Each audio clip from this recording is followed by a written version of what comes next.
morning, one and all present here. So today in our show, we are having a trainer with us who used to train many people and have trained a lot of lives. And also, he is an MBA. He's an MBA graduate who has done his MBA in HR and marketing. And for taking the interview of this dynamic personality, we are also having a dynamic personality.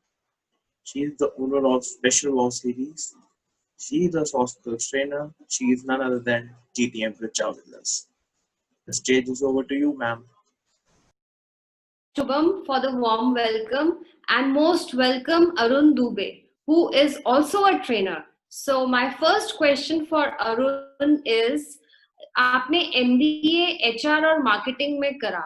What do you feel were the advantages? आपने क्या सीखा जब आपने MBA HR और marketing में करा था? क्या सीखने को मिला? जब मैंने MBA किया था तो उसमें एकेडमिक्स नॉलेज तो थी ही, मीन्स जो भी हमें सब्जेक्ट पढ़ाए जाते हैं, बट जो एक कॉलेज का एक एनवायरनमेंट रहता है, जो हमारे टीचर्स रहते हैं, फैकल्टीज रहते हैं, जो हमारे मेंटर्स रहते हैं, उनका जो एक गाइडेंस रहता है, तो उनके थ्रू हमें जो है लाइफ की बहुत सारी ऐसी जो चीजें भी सीखने को मिलती हैं जो बुक्स में नहीं सिखाई जाती है। बिकॉज बुक्स में एक शब्दों का ज्ञान होता है, वो उसकी अपनी एक इम्पोर्टेंस है, I am not neglecting that, but वो एक और चीज होती है जो हमें लाइफ में काम आती है, और वो कहीं ना कहीं किताबी ज्ञान से ऊपर उठ के होती है। तो वो चीज एक MBA में हमें मुझे जो है सीखने को मिली, और इसके अलावा मुझे थोड़ा सा विजन मिला, गाइडेंस मिला अपने फैकल्टीज का, टीचर्स का, कि जो कुछ और लाइफ में मैं करना चाहता हूँ तो वो मतलब मैं किस तरीके से कर सकता हूँ, जिसे हम कहते हैं ना, एक दिशा देना, एक डायरेक्शन देना। तो वो एक डायरेक्शन मुझे मिलने में हेल्प मिली है MBA से, क्योंकि बिना गुरु ज्ञान नहीं होता, तो एक डायरेक्शन मिलना जो जरूरी हो जाता है। बिल्कुल सही कहा आपने कि बुक्स में हमें ज्यादा ज्ञान नहीं मिलता है. The real thing that we learn is through application. हमारे लाइफ एक्सपीरियंसेस भी बहुत कुछ सिखा देते हैं. आपने ये एक स्किल डेवलपमेंट प्रोजेक्ट कर रहे हैं, उसके बारे में कुछ बताइए कि ये किस चीज का है और क्या कर रहे हैं आप उसमें. फिलहाल ये जो मैं स्किल डेवलपमेंट प्रोजेक्ट में वर्क कर रहा हूँ, ये जो गवर्नमेंट के जो स्किल डेवलपमेंट प्रोजेक्ट होते हैं, लाइक आपके जैसे DDU-GKY है, दीनदयाल उपाध्याय ग्रामीण कौशल योजना, प्रधानमंत्री कौशल विकास योजना, प्रधानमंत्री कौशल केंद्र, तो इस तरीके से जो गवर्नमेंट की जो स्कीम है, जो कि जिसके तहत गवर्नमेंट ये कहती है कि जो भारत के जो अंडर एम्प्लॉयमेंट की जो प्रॉब्लम है या अनएम्प्लॉयमेंट की जो प्रॉब्लम है, उसको दूर करने के लिए हमें जो है भारत के जो युवा लोग हैं उनको स्किल करना है, उन्हें जो है इस तरीके से तैयार करना है ताकि वो आगे जाके एक जो है रोजगार ले सकें, रोजगार दे सकें। तो मैं दरअसल अभी इस तरीके के प्रोजेक्ट में वर्क कर रहा हूँ, और मैं इसमें एज अ रिटेल और लाइफ स्किल ट्रेनर के तौर पे वर्क कर रहा हूँ। तो इसमें जो मुझे सबसे अच्छी चीज लगती है वो ये कि हम सिर्फ जो सिलेबस के जो टॉपिक होते हैं, क्योंकि जो भी हमारा मेन जो सब्जेक्ट होता है उसका अपना एक सिलेबस होता है, तो हम उस पर तो डिस्कस करते ही हैं, बट इसके अलावा जो मेन इंपॉर्टेंट पार्ट है वो होता है जो स्टूडेंट्स की जो लाइफ से रिलेटेड बातें होती हैं। बिकॉज जब स्टूडेंट जिस बैकग्राउंड से आते हैं तो उन्हें कई बार क्लियर ही नहीं होता कि क्या करना है, क्यों करना है, इसके आगे इम्पोर्टेंस क्या है। तो वो सारी जो क्लैरिफिकेशन के चलते जो डिस्कशन होता है, तो उस चीज में जो एक मजा आता है, उनके साथ जो एक डिस्कस करते हैं, वो जो पूरा एक एक्सपीरियंस रहता है, वो बहुत अच्छा है। असली तो वही लर्निंग है ना. आपके पास ज्यादा किस बैकग्राउंड के आ रहे हैं स्टूडेंट्स? कोई एक पर्टिकुलर रीजन, नॉर्थ, ईस्ट? नहीं, अभी जैसे मैं नॉर्थ में ही हूँ आपके, तो मेनली जो आते हैं वो अभी रूरल से ही आ रहे हैं। बिकॉज अभी भी कुछ समय तक पहले तक मैं जो है DDU-GKY में था, दीनदयाल उपाध्याय ग्रामीण कौशल योजना। तो इसमें क्या होता है कि इस स्कीम के अंदर जो है सिर्फ हम रूरल एरिया के स्टूडेंट्स को ही लेते हैं। सो जो मैक्सिमम जो इंटरेक्शन हुआ है मेरा वो रूरल साइड के लोगों से ही हुआ है, बिकॉज मैं उस तरीके के कुछ प्रोजेक्ट में रहा हूँ, तो वो भी एक क्राइटेरिया है।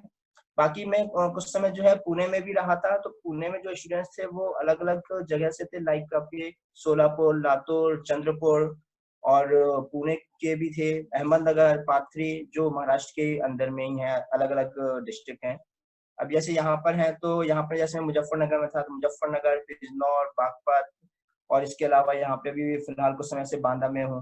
तो अलग अलग जगह के स्टूडेंट्स मिलते हैं, अलग अलग उनसे भी बहुत कुछ सीखने को मिलता है, in terms of culture, in terms of उनकी भाषा के तौर पे। तो ऐसा नहीं है कि सिर्फ हम बताते हैं, हम काफी कुछ सीखते भी हैं उनसे।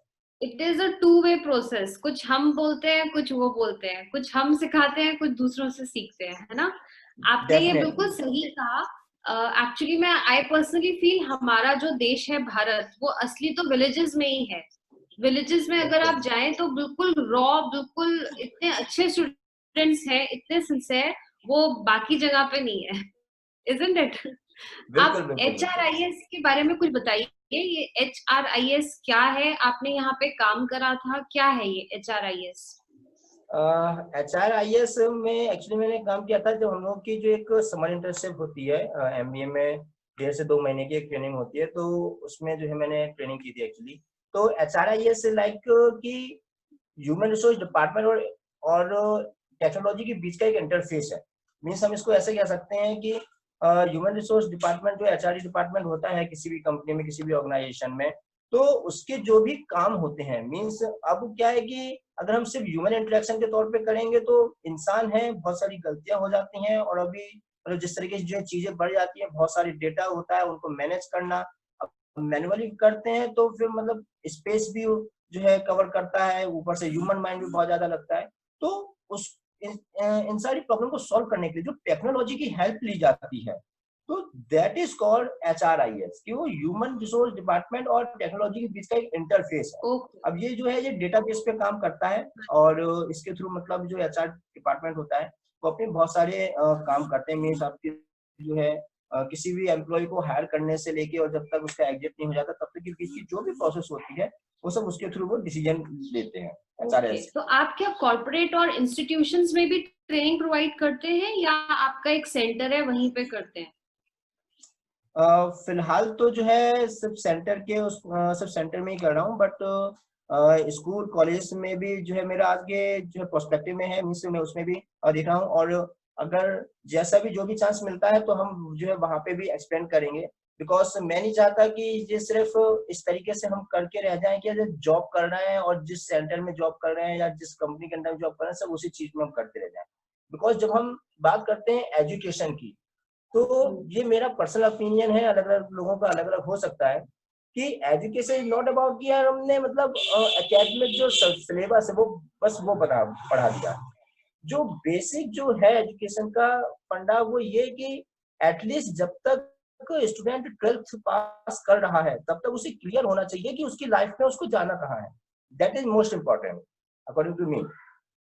तो वो बिल्कुल। चीज है। अब कई बिल्कुल बार क्या सही। होता है कि अब जी आप मेथोडोलॉजी क्या इस्तेमाल करते हैं? मतलब जब ट्रेनिंग कराते हैं तो एक क्लासरूम में ट्रेनिंग लेते हैं या कोई और मेथड भी यूज कर रहे हैं?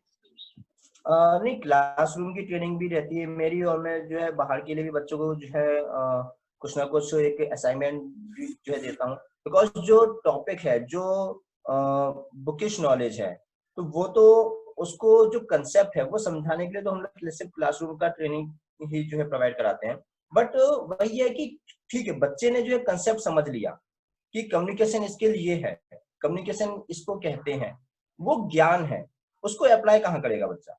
अब जब बच्चा क्लास में बैठा होता है तो उसके आसपास जो भी 15, 20, 30, 35 जितने भी स्टूडेंट्स हैं वो उन्हें जानता है, तो उनके सामने इतना हेजिटेशन नहीं होता। तो हम लोग क्या करते हैं, फिर मैं क्या करता हूँ कि उनको जो है बाहर भी हम लोग भेजते हैं, अलग अलग स्कूल कॉलेज में, कि आप वहाँ जाइए, कुछ एक टास्क दे देते हैं, असाइनमेंट दे देते हैं, आप मार्केट में जाइए, रिटेलर से मिलके आइए, थोड़ा सा इस प्रॉब्लम के ऊपर एनालिसिस कीजिए, ताकि वो एक जो है प्रोजेक्ट के तौर पे प्रैक्टिकली वो उस चीज को समझ पाए कि एक्चुअली होता क्या है। बिल्कुल। अब कोई सवाल अब आपसे जल्दी जल्दी पूछेंगे हम, रैपिड फायर की तरह, ठीक है? तो आप जल्दी से बिल्कुल। आंसर देंगे। इंडिया या ऑस्ट्रेलिया? इंडिया। एंट्री या एग्जिट? एंट्री। रेड या ग्रीन? ग्रीन। फ्रेंड्स या एनिमीज? फ्रेंड्स। बुक्स या movies? Movies. Okay, good, thank you. आज फाइनली हमने बहुत अच्छा इंटरेक्शन करा और आई एम श्योर बहुत कुछ सीखने को मिला। अब ओवर टू शुभम। शुभम भी आपसे कोई सवाल पूछना चाहेगा। Shubham, are you there? Please ask. Yes, ma'am. I have a lot of questions for sir. My first question is sir, आपने कहा कि आप लाइक एक ट्रेनर हैं, तो इस लॉकडाउन के अंदर आप ट्रेनिंग कैसे प्रोवाइड करते हैं लाइक इस लॉकडाउन में?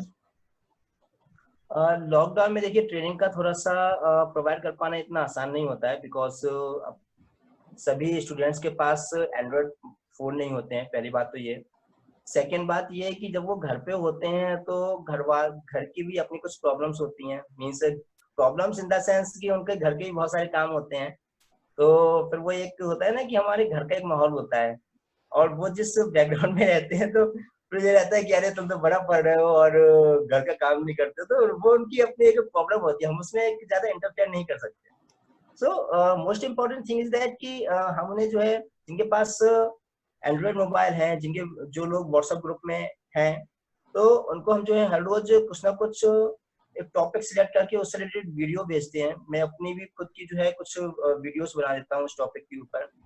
फिर इसके अलावा जब हम उन्हें कॉलिंग करते हैं, तो कॉलिंग जब करते हैं तो एक इनफॉर्मल इंटरेक्शन भी हो जाता है, और इसके अलावा हम फिर उस टॉपिक से रिलेटेड भी उनसे पूछते हैं कि यदि आप उनके दिमाग में कुछ क्वेश्चन है या इस तरीके से, तो वो पूछ लेते हैं मुझसे या डिस्कस कर लेते हैं, और फिर मैं भी उस चीज के बारे में विस्तार से जो है डिस्कस कर लेता हूँ। और यदि टाइमिंग एक फिट बैठ जाती है, टाइमिंग सेट हो जाती है, जैसे कि अभी आपकी और हमारी एक टाइमिंग सेट हो गई, तो उसी तो फिर जो है जूम पे भी हम लोग जो है मीटिंग अरेंज कर लेते हैं, तो फिर उस तरीके से हम लोग इस चीज को आगे बढ़ाते हैं। बाकी देखिए वही है कि 100% तो उस चीज को कर पाना इतना पॉसिबल नहीं होता, बिकॉज सबकी अपनी अपनी एक कंडीशंस होती हैं, तो उसके अकॉर्डिंग। ऑसम सर, एक छोटा सा क्वेश्चन और है, like I am a management aspirant, तो मैं एक सवाल पूछना चाहता हूँ कि एमबीए एचआर और एमबीए मार्केटिंग में क्या फर्क है, लाइक कुछ फर्क है इनमें, एमबीए एचआर और एमबीए मार्केटिंग में? देखिए अगर मैं अपने शब्दों में कहूँ तो मेरे हिसाब से दोनों में बेसिक, अगर हम बहुत ज्यादा इन डेप्थ जाएं, तो मेरे हिसाब से मैं उसमें कोई फर्क नहीं कहता। एरिया के हिसाब से जो है शब्द बदल जाते हैं, एरिया के हिसाब से माइंडसेट थोड़ा सा चेंज हो जाता है, लेकिन अगर हम बहुत ज्यादा डेप्थ में जाएं तो बेसिक वही होते हैं। जैसे एक बात कही जाती है कि सिद्धांत कभी नहीं बदलते, उसकी एप्लीकेशन बदलती है हमेशा। अगर हम एचआर की बात करें तो एचआर में आपको इंसानों के साथ काम करना है, एम्प्लॉय के साथ काम करना है, ठीक है, वहां पे भी आपको ह्यूमन साइकोलॉजी समझनी है। मार्केटिंग की बात करें, अगर आप कोई गुड्स बेच रहे हैं, कोई सर्विस बेच रहे हैं, आप whatever you are selling, no matter, तो वहां पे भी अल्टीमेटली आपको जो है इंसानों से डील करना है। आप मशीनों को मशीन नहीं बेच रहे हैं, आप इंसानों को मशीन बेच रहे हैं, या आप कस्टमर को गुड्स बेच रहे हैं, तो अल्टीमेटली वहां पे भी हमें ह्यूमन साइकोलॉजी समझनी है। तो अगर हम बहुत ज्यादा डेप्थ में जाए तो मैक्सिमम जो पार्ट है वो सिमिलर ही रहता है। वो एक अलग बात है कि एरिया के हिसाब से, लाइक एचआर और मार्केटिंग में एरिया के हिसाब से तरीके बदल जाते हैं, थोड़ा सा माइंडसेट चेंज होता है, बट अल्टीमेटली अगर हम देखें तो सिद्धांत लगभग वही होता है। एचआर में अगर हम देखें, एचआर और मार्केटिंग में एक हम और देखें सेगमेंटेशन पार्ट वाला जो पार्ट होता है। सेगमेंटेशन मतलब क्या कि चीजों को अलग अलग कैटेगरी के हिसाब से डिवाइड कर देना, दैट्स इट। एचआर में आप देखेंगे तो एचआर में क्या है कि अलग अलग काम के हिसाब से डिपार्टमेंट जो डिवाइड कर दिए जाते हैं, कि भाई ये प्रोडक्शन डिपार्टमेंट, ये सेल्स डिपार्टमेंट, ये एचआर डिपार्टमेंट, ये फाइनेंस डिपार्टमेंट, लाइक दैट, मतलब सिमिलर टाइप ऑफ वर्क, तो उसके हिसाब से डिपार्टमेंट जो है डिवाइड कर दिए जाते हैं। मार्केटिंग के हिसाब से अगर आप देखें तो मार्केटिंग के हिसाब से कस्टमर को डिवाइड किया जाता है, लाइक जब मार्केट को जो है डिवाइड किया जाता है, south market, east market, north market, west market, central market और rural market, urban market, like तो सिमिलर टाइप ऑफ जो एक जैसी जो प्रॉपर्टी है उसके हिसाब से हम जो चीजों को डिवाइड कर रहे हैं, अल्टीमेटली सिद्धांत वही है। ठीक है, what an awesome answer sir. Now over to you Richa ma'am. Thanks a lot Arun ji, आपके YouTube पे हम वीडियोस भी बहुत अप्रिशिएट करते हैं। आप ऐसे ही काम करते जाइए और ऐसे ही इंस्पायर करते जाइए। Thanks a lot for giving us your valuable time. Thank you so much ma'am.